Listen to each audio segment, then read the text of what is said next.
ರಾಜ್ಯ ಕಾಂಗ್ರೆಸ್ನಲ್ಲಿ ಗದ್ದುಗೆ ಗುದ್ದಾಟ ನಿಲ್ಲುವ ಲಕ್ಷಣ ಕಾಣಿಸ್ತಾ ಇಲ್ಲ. ಒಬ್ಬರಾದ ಮೇಲೊಬ್ಬರು ದೆಹಲಿ ಪ್ರವಾಸವನ್ನು ಮಾಡ್ತಾ ಇದ್ದಾರೆ. ದಲಿತ ಸಚಿವರ ಬಳಿಕ ಇದೀಗ ಡಿಸಿಎಂ ಡಿಕೆ ಶಿವಕುಮಾರ್ ಅವರ ಸರದಿ. ದೆಹಲಿ ಪ್ರವಾಸಕ್ಕೆ ಅವರು ಕೂಡ ಹೊರಟಿದ್ದಾರೆ.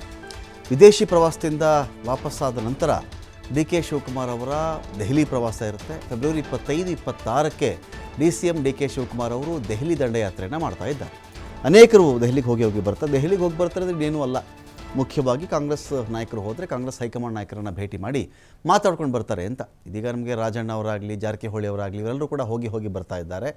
ಪ್ರತಿ ಬಾರಿ ಅವ್ರು ಹೋಗಿ ಬಂದಾಗಲೂ ಕೂಡ ಅದಕ್ಕೆ ಬರ್ತಕ್ಕಂಥ ಅರ್ಥಗಳು ಬೇರೆ ಇರ್ತವೆ. ರಾಜ್ಯಾಧ್ಯಕ್ಷರು ಚೇಂಜ್ ಆಗಬೇಕು ಅಂತನಾ, ಮುಖ್ಯಮಂತ್ರಿ ಚೇಂಜ್ ಆದರೆ ಯಾರು ಚೇಂಜ್ ಆಗಬೇಕು ಅಂತನಾ, ಈ ಥರದ ವಿಷಯ ಇಟ್ಕೊಂಡು ಬರ್ತಾ ಇದ್ದಾರಾ ಅಂತ ಒಂದು ಪ್ರಶ್ನೆ ಸಹಜವಾಗಿ ಬರ್ತಾ ಇದೆ. ಇದೀಗ ಡಿಸಿಎಂ ಡಿಕೆ ಶಿವಕುಮಾರ್ ಅವರು ವಿದೇಶಿ ಪ್ರವಾಸಕ್ಕೆ ಹೋಗ್ತಾ ಇದ್ದಾರೆ. ವಿದೇಶಿ ಪ್ರವಾಸ ಮುಗಿಸ್ಕೊಂಡು ಬಂದ ಮೇಲೆ ದೆಹಲಿ ಕಡೆಗೆ ಡಿಕೆ ಶಿವಕುಮಾರ್ ಅವರ ದಂಡಯಾತ್ರೆ ಇರುತ್ತೆ.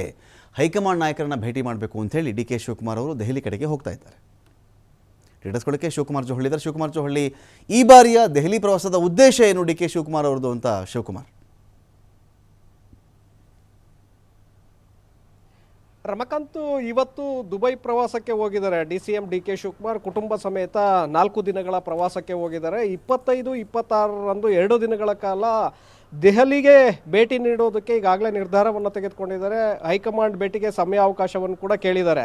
25ರಂದು ಹೋಗ್ತಾ ಇರುವಂಥದ್ದು, ಏಕೆಂದರೆ ರಾಜ್ಯ ಕಾಂಗ್ರೆಸ್ನಲ್ಲಿ ಎದ್ದಿರುವಂತಹ ಅಸಮಾಧಾನಗಳು, ಭಿನ್ನಾಭಿಪ್ರಾಯಗಳು ಮತ್ತು ಪದೇ ಸಚಿವರು ಕೊಡ್ತಾ ಇರುವಂತಹ ಹೇಳಿಕೆಗಳಿಂದ ಪಕ್ಷ ಮತ್ತು ಸರ್ಕಾರಕ್ಕೆ ದೊಡ್ಡ ಮಟ್ಟದ ಡ್ಯಾಮೇಜ್ ಆಗ್ತಾ ಇದೆ.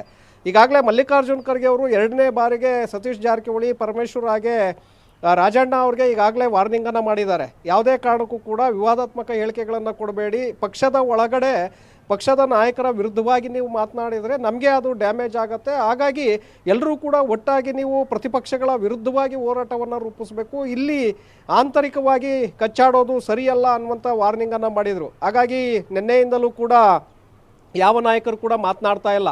ಸತೀಶ್ ಜಾರಕಿಹೊಳಿ ಅವರು ಕೂಡ ಈಗಾಗಲೇ ಸೈಲೆಂಟ್ ಆಗಿದ್ದಾರೆ. ಈ ವಿಚಾರದಲ್ಲಿ ಮುಖ್ಯಮಂತ್ರಿಗಳ ಬದಲಾವಣೆ ವಿಚಾರ ಇರ್ಬೋದು ಅಥವಾ KPCC ಅಧ್ಯಕ್ಷರ ಬದಲಾವಣೆ ಇರ್ಬೋದು, ಮೊದಲು ಏನು ಮಾತನಾಡ್ತಾ ಇದ್ರು ಈಗ ಎಲ್ಲರೂ ಕೂಡ ಸೈಲೆಂಟ್ ಆಗಿದ್ದಾರೆ. ಪರಮೇಶ್ವರ್ ಅವರು ಕೂಡ ಆ ವಿಚಾರವನ್ನು ಹೊರತುಪಡಿಸಿ ಬೇರೆ ಯಾವುದೇ ವಿಚಾರಗಳ ಬಗ್ಗೆ ನೀವು ನನಗೆ ಪ್ರಶ್ನೆಗಳನ್ನು ಕೇಳಿ ನಾನು ಮಾತನಾಡ್ತೇನೆ.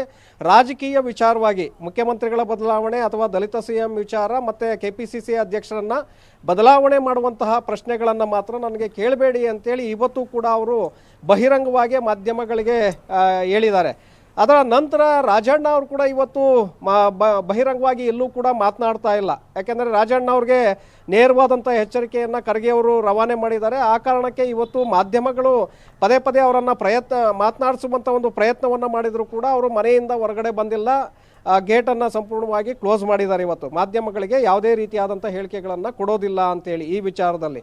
ಹಾಗಾಗಿ ಎಲ್ಲೋ ಒಂದು ಕಡೆ ಹೈಕಮಾಂಡ್ನ ಒಂದು ಎಚ್ಚರಿಕೆ ಇಲ್ಲಿ ಇವರನ್ನು ಸೈಲೆಂಟ್ ಆಗುವಂತೆ ಮಾಡಿದೆ. ಈ ವಿಚಾರಗಳ ಬಗ್ಗೆ ಕೂಡ ಡಿಕೆ ಶಿವಕುಮಾರ್ ಅವರು ಗಮನಕ್ಕೆ ತರುವಂಥ ಸಾಧ್ಯತೆಗಳಿದೆ. ಜೊತೆಗೆ ಸಂಪುಟ ಪುನಾರಚನೆಯನ್ನು ಮಾಡಬೇಕು ಅನ್ನುವಂಥ ಡಿಮ್ಯಾಂಡನ್ನು ಇಡುವುದಕ್ಕೆ ಡಿಕೆ ಶಿವಕುಮಾರ್ ಅಲ್ಲಿ ಹೋಗ್ತಾ ಇದ್ದಾರೆ ಅನ್ನುವಂಥ ಮಾಹಿತಿಗಳು ಕೂಡ ಸಿಗ್ತಾ ಇದೆ.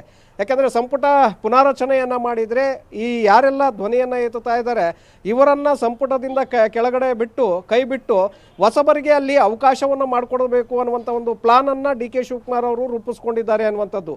ಸೊ ಆ ಕಾರಣಕ್ಕೆ ಹೈಕಮಾಂಡ್ನ ಒಪ್ಪಿಗೆಯನ್ನು ಪಡಿಬೇಕಾಗತ್ತೆ, ಹೈಕಮಾಂಡ್ ನಾಯಕರ ಜೊತೆ ಚರ್ಚೆಯನ್ನು ಮಾಡಬೇಕಾಗತ್ತೆ. ಈಗಾಗಲೇ ಎಲ್ಲ ಸಚಿವರ ಒಂದು ಪರ್ಫಾರ್ಮೆನ್ಸು ಯಾವ ರೀತಿಯಾಗಿ ಕೆಲಸವನ್ನು ಮಾಡಿದ್ದಾರೆ ಮತ್ತು ಇಲಾಖೆಗೆ ನ್ಯಾಯವನ್ನು ಒದಗಿಸಿದ್ದಾರೆ, ಪಕ್ಷಕ್ಕೆ ಅವರಿಂದ ಏನು ಡ್ಯಾಮೇಜ್ ಆಗ್ತಾ ಇದೆ, ಇದರ ಬಗ್ಗೆ ಸಮಗ್ರವಾದಂಥ ಒಂದು ಮಾಹಿತಿಯನ್ನು ಹೈಕಮಾಂಡ್ಗೆ ಮುಟ್ಟಿಸಿ ಅಲ್ಲಿಂದ ಒಪ್ಪಿಗೆ ಪಡೆಯುವಂಥ ಒಂದು ಪ್ರಯತ್ನಕ್ಕೆ ಡಿಕೆ ಶಿವಕುಮಾರ್ ಅವರು ಕೈ ಹಾಕಿದ್ದಾರೆ.